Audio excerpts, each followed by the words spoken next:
Hello, everybody, and welcome to the Tip of the Ice-Burgh podcast, your home for Pittsburgh Penguins news and analysis. You can find us on YouTube at Tip of the Ice-Burgh, or you can catch us anywhere you get your podcasts from. I'm your host, Nick Belsky, joined as always by Nick Horwat, and we have reached the quarter mark of the season. Well, at least later tonight, the Penguins will reach the quarter mark of the season at the halfway point of the game. They should just move it to 84 games to make everything whole numbers. But I digress to that point. We're going to take stock of where the Penguins stand at the quarter pole of the NHL season. And spoiler alert, it's not good.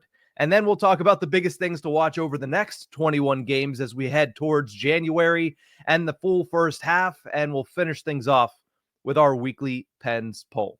Let's get started.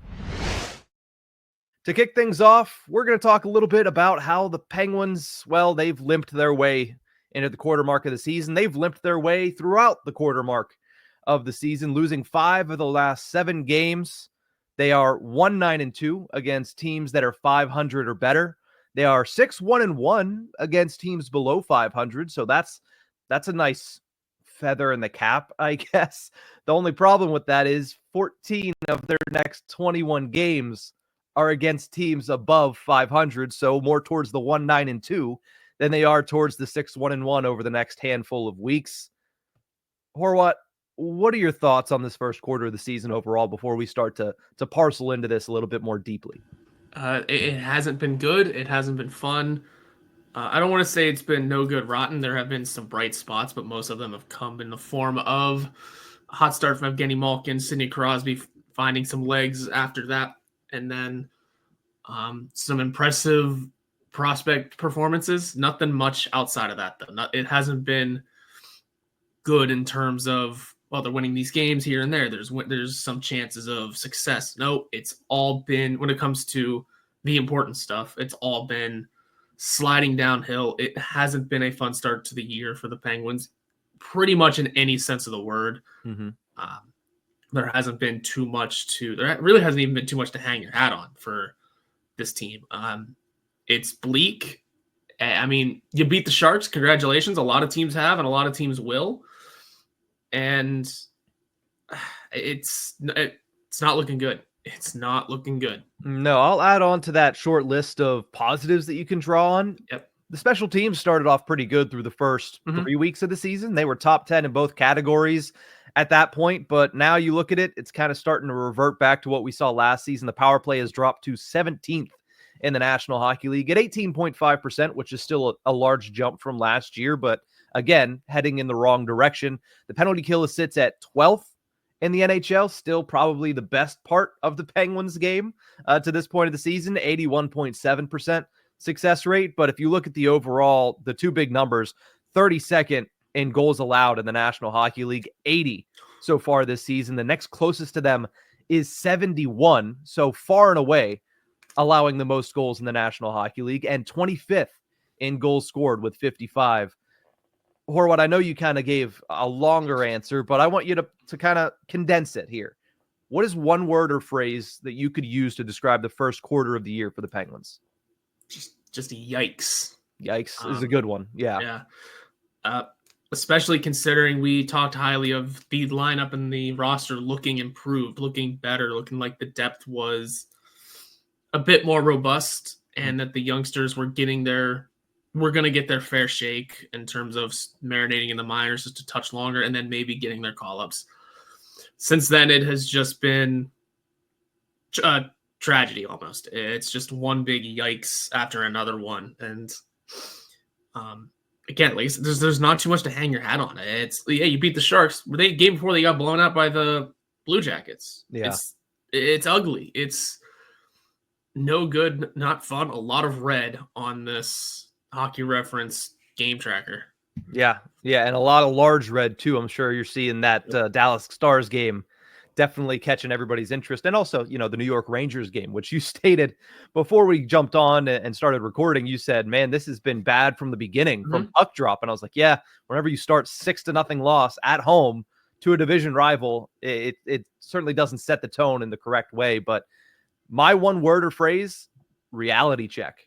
It was a harsh reality check for the Penguins fan base and for the Penguins organization, because you would have to think that Kyle Dubas made these moves knowing that, yeah, they lean more towards a rebuild, but thinking, all right, well, Letang's still going to perform. Thinking what we both thought on this show, Erik Karlsson should come back and look like he was at the tail end of last season, and that should help the Penguins. Thinking, okay, maybe Tristan Jarry responds to having a poor start or a poor finish to last year, similar to the way that Ryan Graves has responded to his poor last season, but that didn't happen. So the reality check for the organization and for its fan base is it's going to take a drastic change that is unlikely to happen to see a fourth cup in the Crosby era. And that's a tough pill to swallow. That is. I think it's the kind of big change that you discuss of, a big name getting traded, where you're going to have those tough discussions with certain people and it won't be a big enough name. It just won't. It's the way that this team is set up, is those big names are mostly locked in. It would take some teeth pulling to get certain ones out. And obviously some of them are staying no matter what. It doesn't matter. The coach firing thing is a discussion that's going to come up endlessly until the end of the season. Or until it happens. And honestly, it's getting to the point of it's a fair conversation to have. I have been preaching forever that you can't really have the conversation until the new contract starts. Guess what? It started this year. Things haven't gotten better. Maybe that's another tough, Band-Aid to rip off. Those are the big changes you can think of, because there's faith that, because it's not going to be a GM firing, there's faith that Kyle Dubas can be the one to rebuild for the future. Do something there, at least. Maybe have something to fall back on for Kyle Dubas, at least. Everyone else, on the other hand, it's, that's pretty much where the plugs are going to start getting pulled. Yeah. I mean, Kyle Dubas came in and had two tasks. He's succeeding in one of them, which is building for the future. You mentioned it. One of the bright spots has been some of the younger guys that have gotten their opportunities. And we'll talk about Pickering and Ponomarev and Poulan, so many P's. We'll talk about all of them in the Weekly Pens poll segment at the tail end of this show. But I think that you can say that the one thing that he's done well is kind of bring more talent in at a very quick pace, as well as, draft picks and draft capital and more prospects that can backfill the pool. I think he's done a good job with that. You're not going to know for a couple of years how well that pans out once they all start to reach the NHL level. But I mean, it's a good start in that aspect. But at the NHL level, it hasn't been. And I think there's other shoots to pull before you get to the general manager. But we typically don't like to pull up the standings before American Thanksgiving. We're going to cheat a little bit and do it about 10 days early, simply because at this point, it's warranted considering where the Penguins stand. If you look at the Metropolitan Division, and if you're watching us on Tip of the Ice-Burgh on YouTube, we have it pulled up on the screen here. 7th place in the Metropolitan Division. They are 1 point from the bottom of the entire Eastern Conference, not just the Metro Division, but the Eastern Conference, and yet 2 points away from the wild card 2 spot. So it seems like they haven't fallen too far behind, but if you look a little closer, you realize everybody and their mother has games in hand on the Pittsburgh Penguins. Even if you look at the top of the Metropolitan Division, the Carolina Hurricanes have played 17 games. The Penguins have played 20, and the Hurricanes are 9 points ahead of the Pittsburgh Penguins. Same thing for the Capitals. They've played 18 games, and they're 10 points ahead of the Pittsburgh Penguins. So whenever you look at the standings and see where the Penguins stand, I mean, does it feel like an insurmountable leap to get them back into contention for the Metropolitan Division, certainly, but the playoffs at this point? Yeah, I think so. It really does, because you do look at the fact that they don't have games in hand on anyone. On the Devils, congratulations, they are 9 points up, and they have one game. It would take the Penguins essentially, putting up one of the best runs that hockey has seen in a long time, plus everyone else in front of them just hitting the bricks. And that's just not going to happen, especially with, the way I talked up the Atlantic going into the year is certainly not panning out. The Bruins are entering panic mode, and they are still holding down a wild card spot. But it's going to be an easier ride than I expected for the Penguins to do, but it just seems rough at this point. It is not going to be pretty watching a team like the Capitals, trying to fight against a team like the Capitals that are demolishing teams, and they're not going anywhere. The Hurricanes were on everyone's naughty list going into the year. They're perfectly fine. They're not going anywhere. Yep. And the Devils are bouncing back the way everyone projected. So when it comes to the Metro, and the Rangers are still the Rangers. Yeah, they're in a wild card spot now, but they won the President's Trophy last year. They could turn it on. Yeah, they're 11-4-1. I don't think that's anything to scoff at. Exactly. It's going to be a tough mountain, especially in the Metro. Maybe, like I said, maybe they get a little help because the Atlantic is faltering way more than I expected, but that doesn't mean anything if the Metro is going to have extra teams picking up the slack. Yeah, and here's the thing. To gain that ground, you also need to win games. Yep. Penguins can't win games right now, and we talked about it at the very start of this show.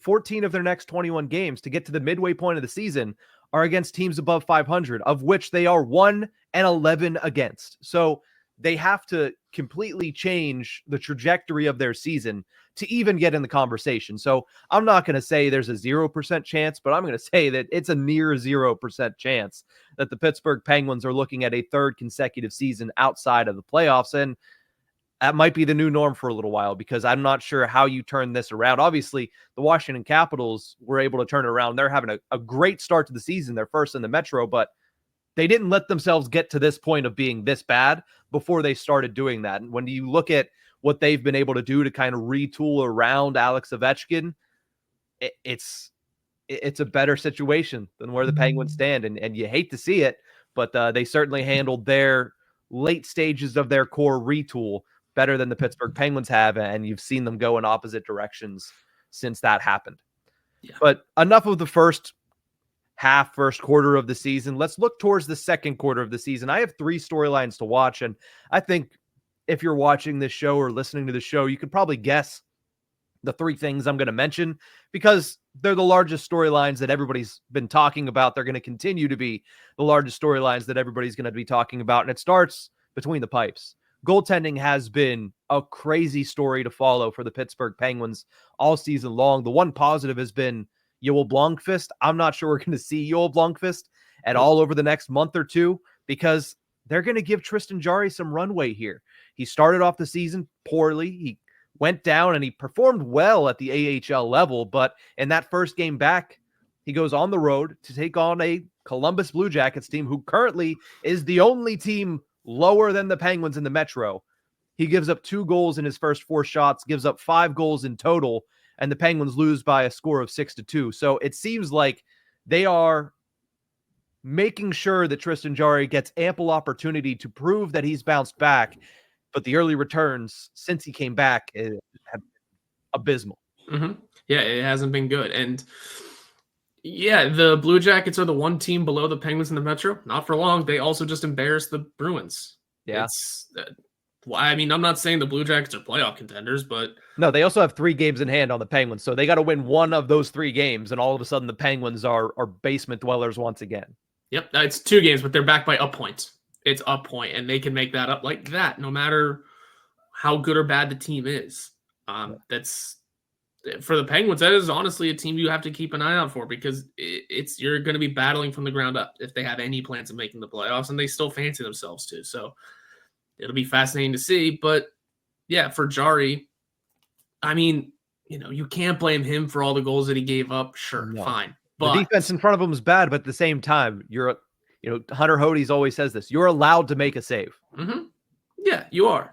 Again, they're tough goals, but you just hoped for better. You just hope for a better situation, maybe a bit more of a confidence boost in his first game back. Okay, he played great at the AHL level. Again, he's an NHL goalie. That's what he is supposed to do. Yeah. I expected nothing less but a solid performance at that level, just because that's what he's supposed to bring to the table at that level. Now that he's back in the NHL, he needed to be an NHL goalie again. And again, 1 game sample size, but you just needed a little more. Again, difficult goals, but you just hope there was something better in front of him. Yeah, I mean, and here's the thing. Everybody's going to say, well, what do you expect them to do when the defense in front of them is as poor as it is? Did we not watch a goaltender that was a rookie put up a over 900 save percentage? Right? Tristan Jarry is at a 847 save percentage this year.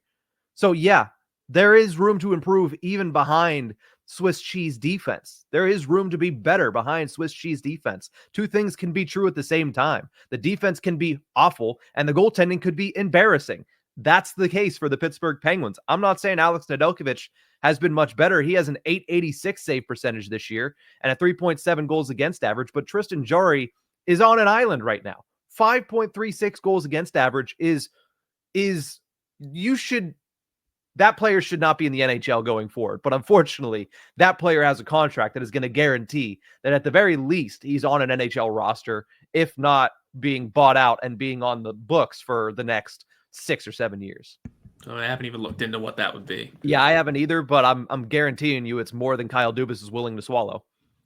And I wouldn't blame him for that. Your best option with Jarry is your ideal option is that he figures it out. Yeah. And performs the way he's supposed to. And aside from that, the best option is finding a trade partner. Or scratching them or just sitting them forever and ever. But you're not going to do that either. I mean, it's going to be a tough situation no matter what. 5.36, not playable. An 847 save percentage, not playable. And on Hockey Reference, he's yet to pick up a quality start. Yeah. Well. It's tough. And, you hear a lot of people say that, here's the thing, Kyle Dubas is not going to get his flowers from the fan base, or at least, the Yinzer portion of the fan base until the future is here, because that seems to be the focus. Because everywhere and every time I discuss the Penguins with someone, it's, what is this kid GM doing? You're going to have to give him time on that. He'll come around to everyone, because they always go back to, they shouldn't have re-signed Jarry. Who else were they going to get that year? Yeah, and we can have that. We've had that conversation a lot. If you go back at that time, what were the options for a Penguins team that expected to be very good, expected to be a playoff team and a team that could cause trouble in the playoffs?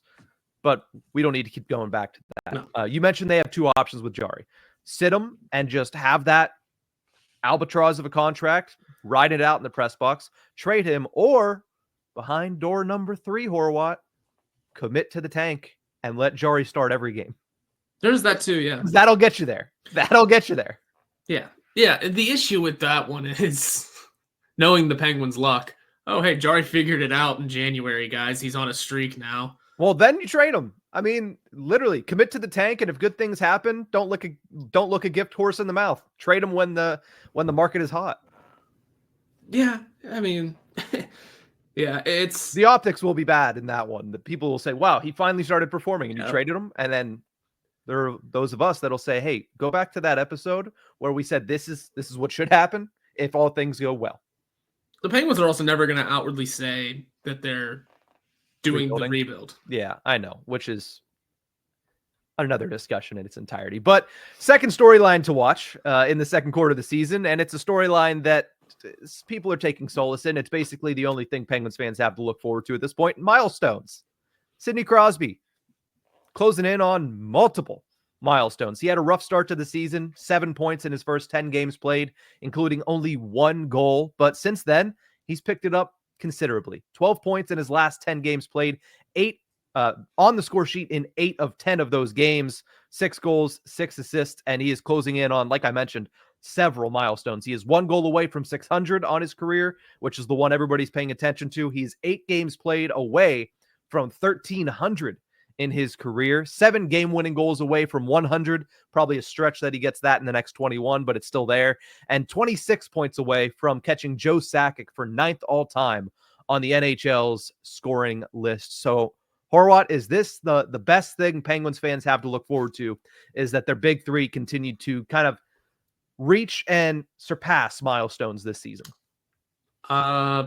Pretty close to it. Yeah. It's pretty close to it. He's under a point per game, so you assume something will click for Crosby eventually as well, just to keep that long-term milestone going.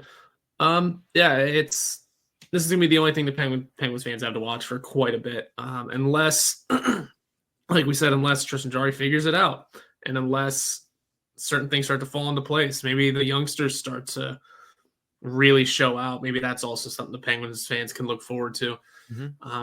But for now, it is basically down to watching Crosby and Malkin, hit their upcoming milestones.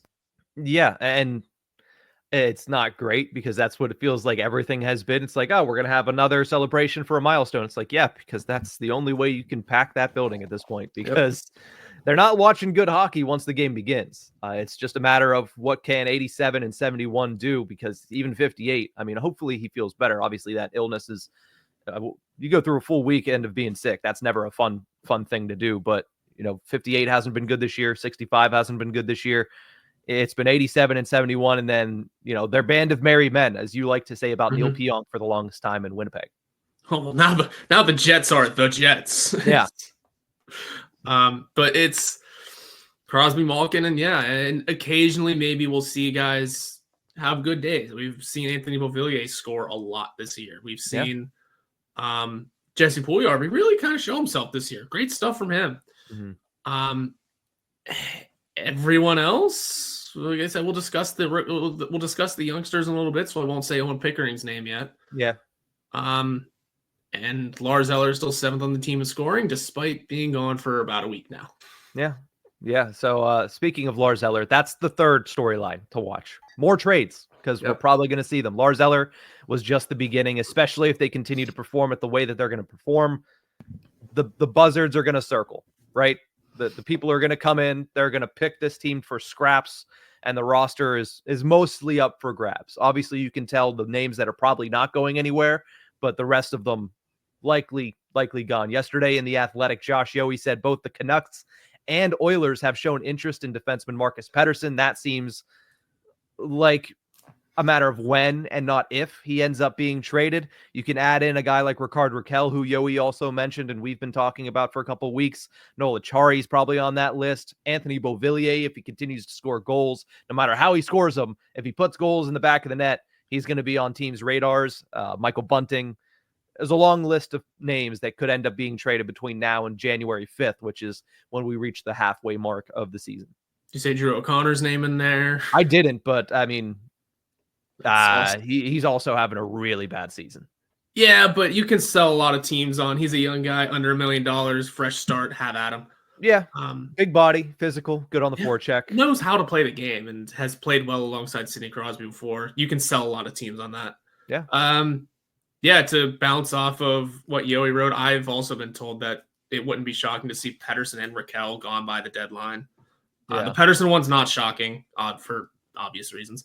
The Rakell one is a little bit, but that's mostly because the contract. A lot of people have also said that that's going to be a tough one to move.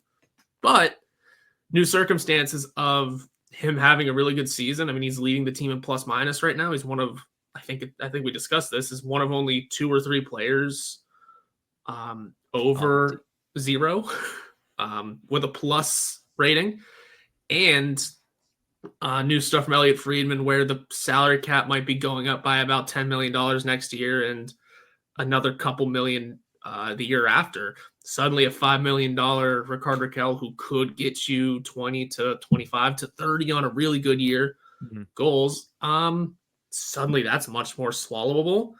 So, it wouldn't be shocking to see Rakell go either, especially because he is playing so well. And even with the cap the way it is this year, if you can sell a team on he's scoring and the cap's going up exponentially in the next 2 seasons, that's a good sell. Well, Horwood, I got great news for you. There are 4 players now that have a plus rating on the Pittsburgh Penguins. You have Rakell. You have Blake Lizotte, who had it before, and obviously we're hoping he comes back because, man, his face has been a magnet for pucks, and concussions are no joke. As somebody who's had them in the past due to hockey, not good. Not good. But also, Sam Poulin and Owen Pickering have joined the ranks, both +1s on the season. Shout out to Owen Pickering, who was a +1 in his NHL debut. We'll talk about him coming up. Sam Poulin, who's a +1 in his 3 games. Maybe he'll get a 4th tonight. Could we see something that we haven't seen in his entire career? And he gets a 4th game played in one stint with the Pittsburgh Penguins. But 4 players now over 0 when it comes to plus minus. That's called trending in the right direction. And Progress. Those are two call-ups too. So they're getting in the lineup and they're making progress quickly. Yeah, but I mean, at the end of the day, those are the types of players that you're hoping to see more of whenever the holes are made from these trades. I mean, right? That's why Poulin was brought up. He was brought up directly before the Lars Eller trade, and then the opportunity arose. Same with Ponomarev due to injury. Same with Owen Pickering due to the illness of Kris Letang. If these guys get traded, you're going to see those guys and more. And, Rutger McGroarty probably will find his way back to Pittsburgh. Jonathan Gruden could find his way back to Pittsburgh. I'm trying to think of who else right now. Tristan Brose. Mm-hmm. If they're showing that they want to give guys that have, not as much experience opportunities at the NHL level, Tristan Brose has been very good at the American Hockey League level. I mean, maybe Emil Bemstrom finds his way back to Pittsburgh as well. He's been very good for the Wilkes-Barre Scranton Penguins. So that makes this last point twofold: trades and the repercussions of trades, which is younger players getting more ice time. So I think that's something that a lot of people have been clamoring for many years, and it's something you might get. Now, unfortunately, it took the Penguins bottoming out to get there, but they got there eventually, right? It's about getting there. With that, let's move over to our weekly Pens poll, which is going to be more about these young kids and their performances so far this season. We asked yesterday on Twitter, or X, whatever you like to call it, which Penguins rookie that is currently on the NHL roster do you most want to see get an extended opportunity at the NHL level? Owen Pickering with a resounding victory in this poll, 69% of the vote over the last day. Vasily Ponomarev gets 24% of the vote, and Sam Poulin gets a meager 7%. Horwat, where do you stand on this poll? I went with the lopsided victory of Owen Pickering just because I liked what I saw in game one. Mm-hmm. Obviously, picking up an assist in your debut is, again, one of those trends in the right direction, making the right moves, making the right plays. And it's tougher for a defenseman to really be noticed on the ice because the way you play, you shouldn't be noticed as much. And he was noticeable in a great way. So I would say give Owen Pickering a longer chance, because what that also means is that Ryan Graves is not in the lineup likely. So that's sort of, again, not to directly bash on Ryan Graves for that, but he's been better. Yeah, he caught a stray, but he's going to continue catching strays. It's just the way it is. But I also just really liked what I saw from Owen Pickering. I mean, really, ideally, the answer for me would be all of them. Yes. But yes. If I had to just pick one, I'm going with Owen Pickering. I'm going the complete opposite direction of you. And I know some people are not going to like this, but it's because, one, I think with Marcus Pettersson potentially being on the outs, you're going to see Owen Pickering no matter what, for lack of other options, first and foremost. Vasily Ponomarev, kind of the same situation, but at the same time, I think this is somebody who the Penguins are very, very excited to give opportunities to, and he will get plenty of them. I want to see Sam Poulin get more opportunity because, one, it hasn't been provided to him, whether that be because of people in front of him or that be because of untimely injuries that have kind of prevented him from getting extended looks, but also because he has nothing left to prove at the AHL level, right? He is what he is at this point. And we know what he is at the AHL, which is a very good top six forward that can help your minor league team be successful. You need to see what he is at the NHL level. You need to figure out what Sam Poulin is, because decision time is coming much quicker for Sam Poulin than it is for Vasily Ponomarev and Owen Pickering. They are in the organization and have a lot of rope with the organization. Sam Poulin is in a situation where you got to show what you have or you're probably going to be gone. Now, he's getting more ice time. He has averaging 10 minutes and 23 seconds of ice time than he did in his previous stints. And so far, they've all been 3 games. He had 3 games the first time, 3 games the second time. And now this is heading into potentially his 4th game if he ends up on the roster tonight. And he's had very strong underlying numbers, right? I mean, we talked about plus minus. I don't like it, but he's a plus, right? He's a plus. That's good. It's always better to be in that camp than the other camp. But if you look at all of his other underlying numbers, I mean, shot attempts, scoring chances, they're all very much in the positive direction. It's not just, hey, it's better than not. it's very much in the positive direction. So I want to see Sam Poulin get this opportunity to really prove what he is at this level. And I like that option too. I think that would have been my second option because it's been such a long time coming. It is that make or break time for him. And you just got to give him the rope to really prove himself. You got to give him the right opportunities, and this is the right time to do it for Sam Poulin specifically. Yeah, so I agree with you. I do want to see more of Owen Pickering because, one, everybody wants to see what a first-round pick has in store. I mean, I guess you could say the same for Sam Poulin, but I look at all three of these, and you're right. Ideally, all three of them would stay in the lineup, but eventually Blake Lazat's going to come back. Eventually, Kevin Hayes is going to come back. Eventually, Cody Glass is going to come back. Eventually, Kris Letang is going to come back, and they're all going to get probably sent back down to the AHL level until trades start to happen, which is unfortunate. But that is something that if the Penguins continue to trend in the direction that they do, we have to look forward to. Mm-hmm. What do these young guys look like? And that's something that, outside of really 2016, you haven't had a lot of over the past decade plus in Pittsburgh. No, you haven't. And it's a good time to do it because, like I said, it's part of what a lot of people don't understand with Kyle Dubas' job right now is that part of it has been building for the future.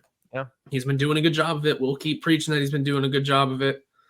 That future and those assets have not had, obviously for obvious reasons, have not had time to prove themselves yet. Yeah, that time is coming pretty quickly, pretty rapidly, faster than anyone would have liked, or for most of those kids at least. But maybe Kyle Dubas can start working his way back into the good side of quite a few fans. Well, he's going to have time. A 7-year contract, and as you mentioned, and I wholeheartedly agree, that hot seat isn't even in the same area code as Kyle Dubas, and it won't be, even if they bought him out this year. It just won't. The organization, the organization knows this was bound to happen. It's a matter of how he responds to it happening and how he builds it up and how quickly he can build it up towards the end of that 7-year contract. But that's going to do it for this episode of The Tip of the Ice-Burgh. Thank you guys so much for tuning into this one. Remember, you can find us on YouTube at Tip of the Ice-Burgh. Make sure you like, share, and subscribe to our channel, or you can catch us anywhere you get your podcast from. We'll see you guys next time.